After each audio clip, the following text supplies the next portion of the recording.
Hey everyone, Brian from Witch Doctor here. Set up a simple test this time around of brushing the interior of the neck. Pretty simple. Nylon brush, piece of brass, nylon brush sized around the same size or a little bit larger than the interior of the neck, and simply go in, go out, and that's a brushed neck. I do that after I fire the brass, and that way I can clean out any residual carbon that is not hardened and kind of left over and is able to be brushed out.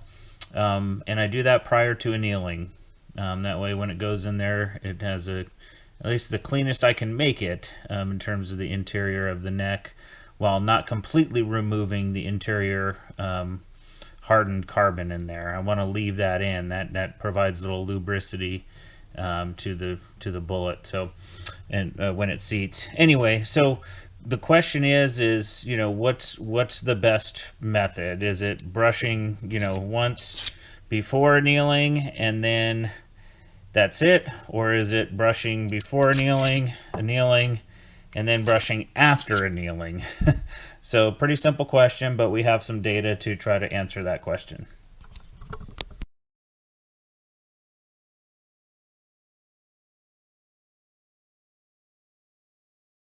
Okay, so I did two tests here. The first one was I brushed the necks. I took 30 pieces of brass, and with 15 of those pieces of brass, I brushed the interior of the neck, and then I annealed, and then I did not brush the interior of the neck after annealing.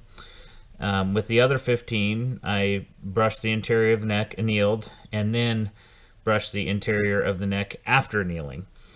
Okay, and then I seated the bullet. I did not use any lubrication. I wanted to see how they seated without lube under these conditions. So, brushing before and after annealing ended up yielding, in terms of on the amp press, the overall pressure that was needed to completely seat the bullet. The range was 44.1 to 60.5. And so that represents these the green you see here. So you can see that the pressure curve kind of is all very similar to each other, but you can see the green there, kind of pressure curve steadily rising up and then ending right there in the just above 40 and just above 60 range. So all 15 of the cases seated with that pressure. Now, brushing pre-only, so only brushing before annealing and not brushing afterwards, yielded a pressure range of 50 to 75.4, and that's the orange you see here. So it seems like the orange, just brushing before annealing, in terms of the initial pressure, was about the same, and then at some point it breaks away from the pressure curve of the brass that was brushed after annealing, and it starts becoming harder and harder to seat the bullet, and then the overall pressure at the end is definitely higher than the brass where we brushed before and after annealing. Okay, so that's the pressure data there for before and after annealing. Now let's look at the performance data ballistically and precision-wise. The no lube condition here, the no lube experiment, brushed before and after, the 5-shot groups here yielded an average velocity of 33.76, standard deviation of 7.4, extreme spread of 19.7, and the aggregate for the groups was 0.353. Now, the performance, if you brushed only before annealing and not after annealing, velocity average was 33.85, very similar to brushing before and after annealing. Standard deviation 9.8, again very similar. Extreme spread average was 25.3, but the group aggregate was 0.283. So it seemed to have been on average smaller if you just brush prior to annealing, which is interesting because the pressure curve showed less variability when you brush before and after annealing. Whereas if you brush before annealing, the pressure curve had more variability there and required greater pressure to seat. But the group aggregate was a lot lower, 0.283. So I wonder if that harder pressure, has something to do with, potentially some sort of neck tension, some sort of bullet release. I'm not really sure, but it seems like that higher pressure, even though it was more variable, seemed to have led to better precision.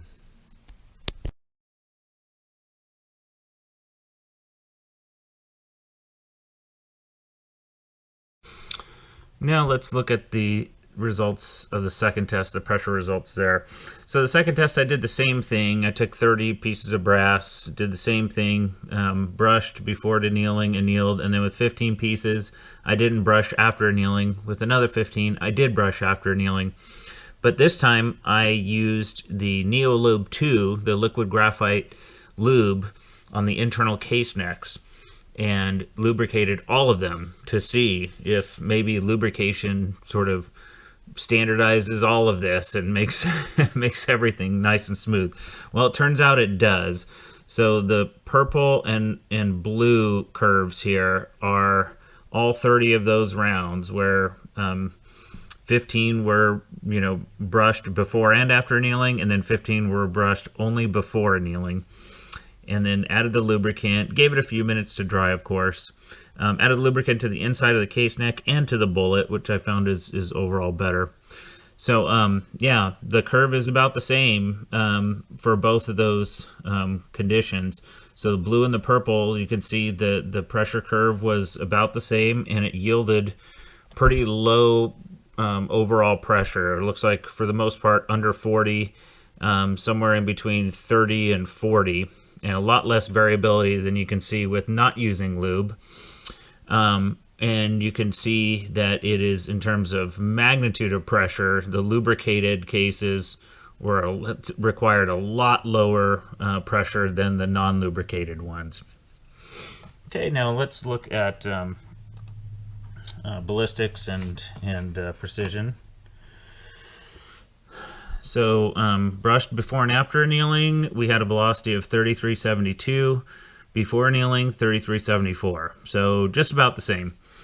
Standard deviation 10.7 for before and after, and 9.7 for just before. So just about the same. Same thing with extreme spread. Before and after annealing 27, and only brushing before and not after annealing 23.3.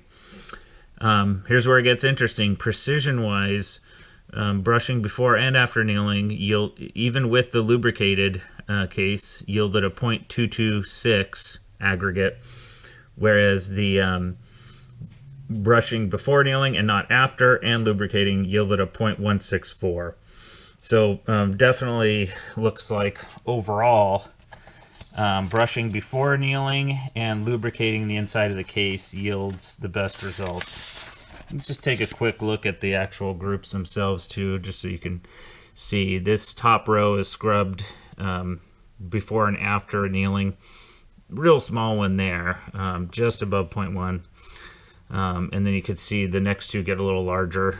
These ones down here are scrubbing before annealing only and not afterwards. And you can see very consistent small 0.1s with the groups there. So overall, better precision. Okay, so interesting results. So we do recommend as a result to just brush before you anneal, and definitely add that lubrication inside the case neck and on the bullet prior to seating. We'll obviously let it dry, and then seat your bullet. We're expecting really good precision if you follow procedures like that. Looking at the pressure curves, so looking at how low variability these two groups were in terms of the seating pressures were very, very similar. There was very little variability in both the shape of the curve and the magnitude of the curve. And as you can see, it yielded the best results here overall relative to not lubing. Not lubing had pressure curves that were kind of highly variable. I won't say all over the place, but definitely there's a pattern, but the pattern is very variable. So you can see here with this tighter lubricated pattern, it's a lot less pressure overall and a lot less variability compared to the non-lubed. So there you go. So hopefully this data will help you in decision making and what you plan to do in terms of reloading practices.